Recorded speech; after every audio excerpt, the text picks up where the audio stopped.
ওহে সবাই, কি খবর? স্বাগতম আমার আরেকটি ভিডিওতে।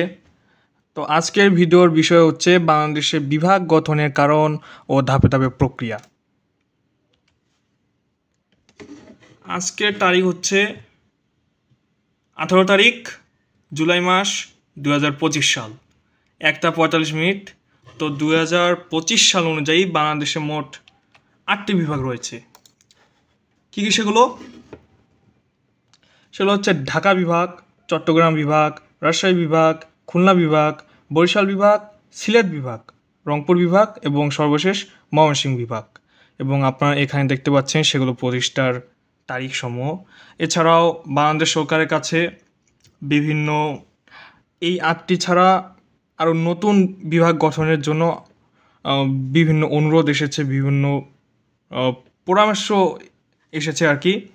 যেমন পঞ্চগড়কে বিভাগ করা নিয়ে কিছু প্রশ্ন উঠেছিল। তারপর ভোলা যেহেতু একটি দ্বীপ একটা অঞ্চল, তো সরকারি কার্যক্রম সহজ করার জন্য ভোলাকে একটি নতুন বিভাগ হিসাবে গঠন করার জন্য পরামর্শ এসেছিল। এছাড়াও বিভিন্ন জায়গা নিয়ে নতুন একটা বিভাগ গঠনের জন্য পরামর্শ এসেছিল। তো যাই হোক, বর্তমানে 2025 সাল অনুযায়ী বাংলাদেশে মোট 8টি বিভাগ রয়েছে। ওকে, এই ভিডিওতে আমি বুঝাবো কেন বাংলাদেশে একটি নতুন বিভাগ গঠিত হয়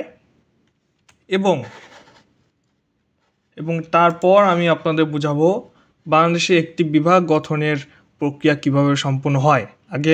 আগে আপনাদের বুঝতে হবে যে একটা বিভাগ যে গঠন হয়, কেন গঠন হয়, তারপর সেই বিভাগ গঠনের প্রক্রিয়া সম্পর্কে ধারণা দিব।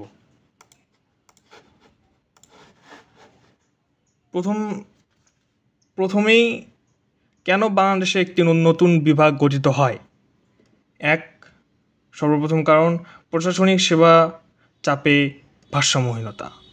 ওকে, বাংলাদেশের প্রশাসনিক কাঠামোর মূল লক্ষ্য হলো দেশের প্রতিটি নাগরিকের কাছে সরকারি সেবা দ্রুত, কার্যকর ও যথাযথভাবে পৌঁছে দেওয়া। তবে একটি বিভাগ যদি অতিরিক্ত বিস্তৃত ও জনবহুল হয়, তখন প্রশাসনিক কাজের চাপ বেড়ে যায় এবং সেবাদান প্রক্রিয়ায় ধীরগতি দেখা যায়। যেমন ঢাকা বিভাগ হচ্ছে দেশের সবচেয়ে বৃহত্তম বিভাগের মধ্যে একটি, আর এই বিভাগটি 13টি জেলা নিয়ে গঠিত। এই বিস্তৃত অঞ্চল এবং বিপুল সংখ্যক জনগণের কারণে প্রশাসনিক প্রতিষ্ঠানগুলো অনেক সময় সেবা প্রদানে ব্যস্ত হয় এবং কার্যক্ষমতার সীমাতে থাকে। এতে নাগরিকদের বিভিন্ন জরুরি সেবা যেমন নাগরিক সনদ, জমি রেজিস্ট্রি, স্বাস্থ্যসেবা, শিক্ষা সংক্রান্ত কার্যক্রম প্রভৃতি বিলম্বিত হয়। প্রশাসনের জন্য ন্যূনতম সময়ে সর্বোচ্চ সেবা করা কঠিন হয়ে পড়ে। ফলে প্রশাসনিক ভারসাম্যহীনতা দূর করতে ও স্থানীয় সেবা উন্নত করতে বিভাগ ভাগ করে নেওয়া প্রয়োজন হয়ে ওঠে। নতুন বিভাগ গঠনের ফলে প্রশাসনিক কাজগুলো ছোট ছোট ইউনিটে বিভক্ত হয়, যার ফলে সেবা দ্রুত এবং দক্ষতার সঙ্গে নাগরিকের কাছে পৌঁছে দেওয়ার সম্ভাবনা বৃদ্ধি পায়। দ্বিতীয়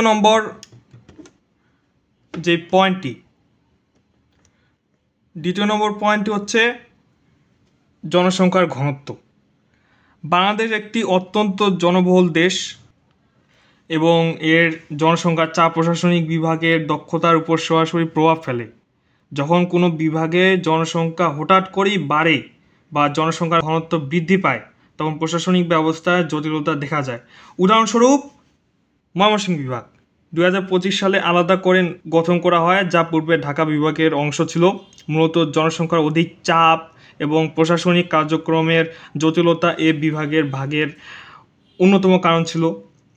এই নতুন বিভাগ গঠনের ফলে স্থানীয় প্রশাসন তাদের কাজ আরও কার্যকরভাবে পরিচালনা করতে পারে। শিক্ষা সেবা, তারপর স্বাস্থ্যসেবা, তারপর কৃষি ও শিল্প উন্নয়ন সহজ হয়। জনসংখ্যার ভারসাম্য রক্ষা করে সেবা আরও সুষম ও নিকটবর্তী হয়, যা দেশের সামগ্রিক উন্নয়নে গুরুত্বপূর্ণ ভূমিকা রাখে। আচ্ছা, এটা কি সমস্যা কি? তারপর 3 নম্বর পয়েন্ট, ভৌগোলিক দূরত্ব। তো বাংলাদেশের কিছু অঞ্চলের ভৌগোলিক বৈশিষ্ট্য প্রশাসনিক সেবার ক্ষেত্রে চ্যালেঞ্জ তৈরি করে, বিশেষ করে পাহাড়ি এলাকা যেমন চট্টগ্রামের মতো এলাকাগুলো। তারপর নদীমাতৃক অঞ্চল কিংবা দূরবর্তী অঞ্চলগুলোতে প্রশাসনিক কেন্দ্র থেকে দূরত্ব অনেক বেশি, যেমন আমি আপনাদের প্রথমেই উদাহরণ দিয়েছিলাম ভোলা দ্বীপ। হ্যাঁ, তো চট্টগ্রাম বিভাগের পার্বত্য জেলা বান্দরবন ও রাঙ্গামাটি এর অন্যতম উদাহরণ, যেখানে প্রশাসনিক অফিসগুলো জেলা সদর থেকে অনেক দূরে অবস্থিত। এই দূরত্ব এবং অসম ভৌগোলিক পরিবেশের কারণে সেবা প্রদান অনেক সময় বিলম্বিত হয়। এছাড়া প্রশাসনিক কর্মকর্তাদের সেখানকার জনগণের সাথে নিয়মিত যোগাযোগ ও তদারকি করাও কঠিন হয়ে পড়ে। এইসব সমস্যার সমাধানের নতুন বিভাগ গঠন অত্যন্ত কার্যকর। এতে প্রশাসনিক কার্যক্রম সহজ ও গতিশীল হয় এবং সেবা দ্রুত নাগরিকের কাছে পৌঁছায়। একই সঙ্গে স্থানীয় জনগণের উন্নয়নে প্রশাসনের দক্ষতা বৃদ্ধি পায় এবং তাদের অংশগ্রহণ নিশ্চিত হয়। তারপর হচ্ছে অর্থনৈতিক গুরুত্ব। তো অর্থনৈতিক উন্নয়নের ক্ষেত্রে নতুন বিভাগ গঠনের প্রভাব অপরিসীম। অর্থনৈতিক কেন্দ্রগুলো যেখানে শিল্প, বাণিজ্য, কৃষি ও অন্যান্য উৎপাদন কার্যক্রম কেন্দ্রীভূত, সেখানে প্রশাসনিক স্বাধীনতা ও মনোযোগ বৃদ্ধির জন্য নতুন বিভাগ গঠন প্রয়োজন।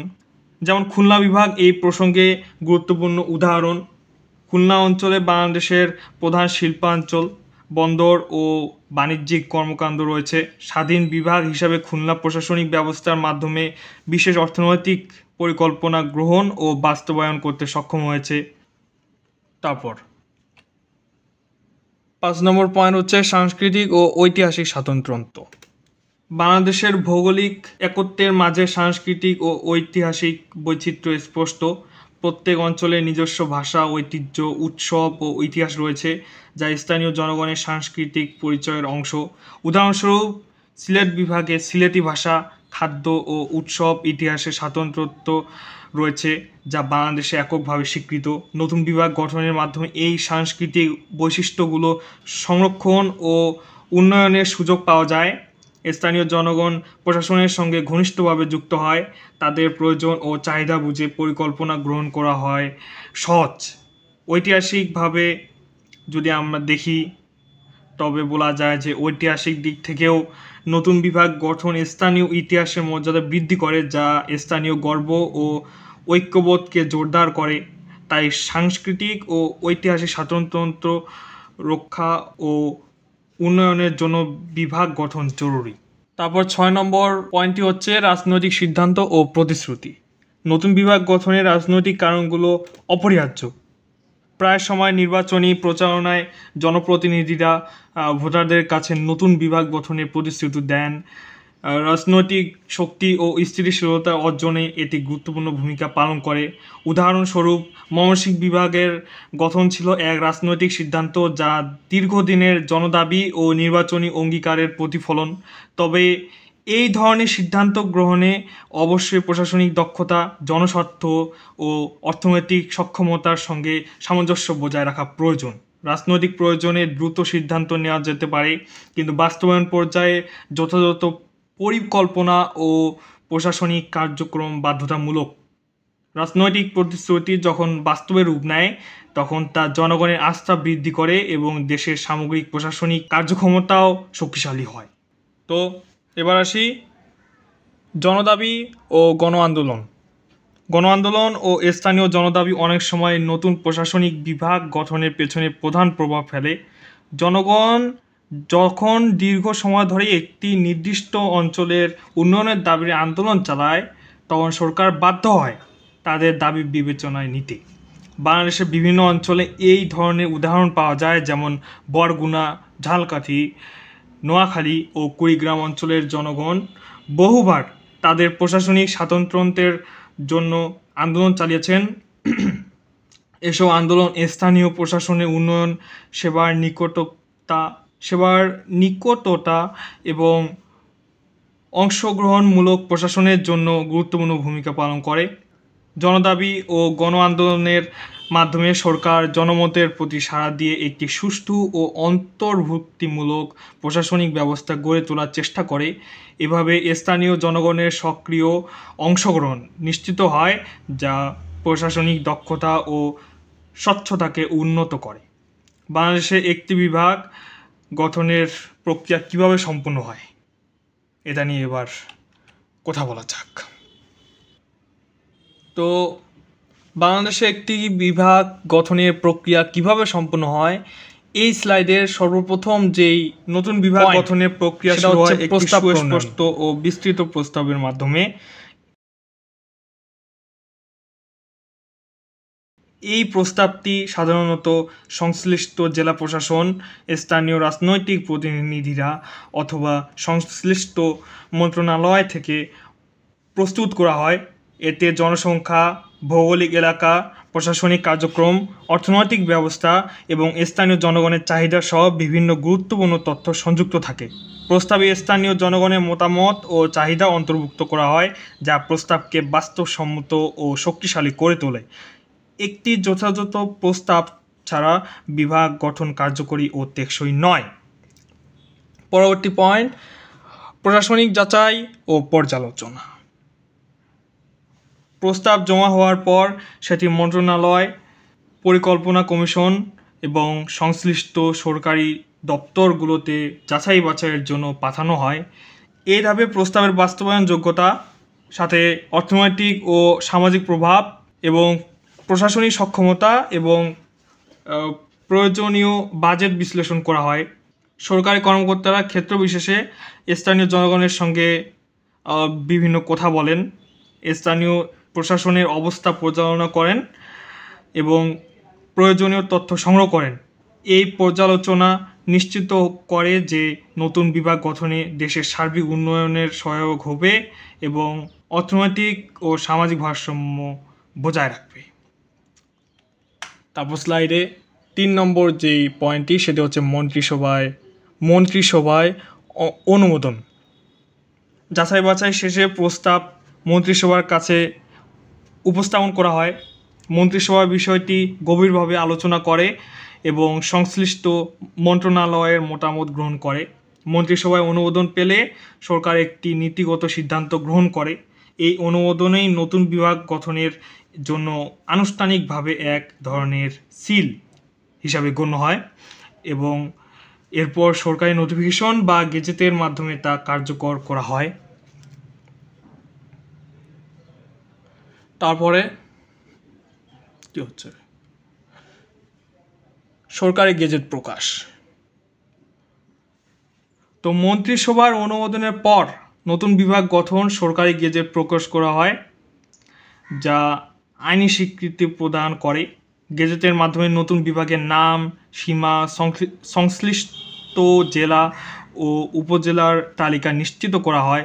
এটি প্রশাসনিক, আইনগত ও অর্থনৈতিক দিক থেকে নতুন বিভাগের কার্যক্রম শুরু করার ভিত্তি তৈরি করে। গেজেট প্রকাশের পর সরকার বিভাগীয় প্রশাসন গঠন এবং বাজেট বরাদ্দের কাজ শুরু করে। তারপরের 5 নম্বর পয়েন্ট, এরপর 5 নম্বর পয়েন্ট, নামকরণ ও সীমা নির্ধারণ। নতুন বিভাগের নামকরণ এবং এর সীমানা নির্ধারণ একটি গুরুত্বপূর্ণ ধাপ। নামকরণ সাধারণত ঐতিহাসিক, সাংস্কৃতিক ও ভৌগোলিক বৈশিষ্ট্যের উপর ভিত্তি করে করা হয়। যেমন ময়মনসিংহ বিভাগের নাম ঐতিহাসিক ময়মনসিংহ জেলা নাম থেকেই নেওয়া হয়েছে। সীমানা নির্ধারণে স্থানীয় প্রশাসন, জনসংখ্যা, ভৌগোলিক সংযোগ এবং অর্থনৈতিক গুরুত্ব বিবেচনা করা হয়। এ ধাপে কখনো কখনো বিতর্ক দেখা দেয়, বিশেষ করে কোন জেলা বা উপজেলা নতুন বিভাগে থাকবে তা নিয়ে। সেক্ষেত্রে সরকার সংশ্লিষ্ট পক্ষদের সঙ্গে আলোচনা করে সিদ্ধান্ত নেয়। এরপর 6 নম্বর পয়েন্টটি হচ্ছে অবকাঠামো ও কার্যালয় স্থাপন। একটি বিভাগ কার্যকরভাবে চালু করতে পর্যাপ্ত বাজেট ও অবকাঠামো প্রয়োজন হয়। নতুন বিভাগ গঠনের পর সরকার তার জন্য আলাদা বাজেট বরাদ্দ করে, যেখানে প্রশাসনিক ভবন, কর্মচারী নিয়োগ, পরিবহন, তথ্য প্রযুক্তি সুবিধা এবং যোগাযোগ অবকাঠামো নির্মাণের খরচ অন্তর্ভুক্ত থাকে। সুষ্ঠু বাজেট ব্যবস্থাপনার মাধ্যমে বিভাগ পরিচালনার সব কার্যক্রম স্থিতিশীলভাবে চালু হয়। এবং ভিডিওর সর্বশেষ পয়েন্ট কার্যক্রম শুরুর ঘোষণা। এ নিয়ে তেমন কিছু বলার নেই। নির্ধারিত তারিখে নতুন বিভাগ আনুষ্ঠানিকভাবে চালু হয়, এটাই। তাছাড়া যদি আরও একটু বড় করে বলি, সেটা হচ্ছে সর্বশেষ বিভাগীয় কমিশনার অফিস, বিভাগীয় পুলিশ অফিস, শিক্ষা ও স্বাস্থ্য দপ্তর, সড়ক ও জনপথ বিভাগ সহ অন্যান্য সরকারি অফিস স্থাপন করা হয়। এ ধাপে স্থানীয় ও কেন্দ্রীয় প্রশাসনের মধ্যে সমন্বয় স্থাপন করা হয়, যা দীর্ঘমেয়াদী কার্যক্রম বাস্তবায়নের জন্য জরুরি হয়। এটা আর কি। তারপর এবার উপসংহার। বাংলাদেশে একটি নতুন বিভাগ গঠনের পেছনে প্রশাসনিক চাহিদা, জনসংখ্যার চাপ, ভৌগোলিক সীমাবদ্ধতা, অর্থনৈতিক গুরুত্ব এবং রাজনৈতিক বা গণচাপ সবগুলোতেই গুরুত্বপূর্ণ ভূমিকা রাখে। এই প্রক্রিয়া ধাপে ধাপে সম্পন্ন হয় এবং লক্ষ্য থাকে জনগণের দোরগোড়ায় সেবা পৌঁছে দেওয়া। তো এটাই হচ্ছে বাংলাদেশে একটি বিভাগ গঠনের মূল কথা, এটাই আর কি। তো এই ছিল আমার আজকের ভিডিও। যদি এই ভিডিওতে আমি কোনো ভুল বলে থাকি, দয়া করে আমাকে ক্ষমা দৃষ্টিতে দেখবেন এবং ভিডিওটি দেখার জন্য ধন্যবাদ আপনাকে। ভালো থাকবেন, সুস্থ থাকবেন, আমার জন্য দোয়া করবেন। ওকে, বাই।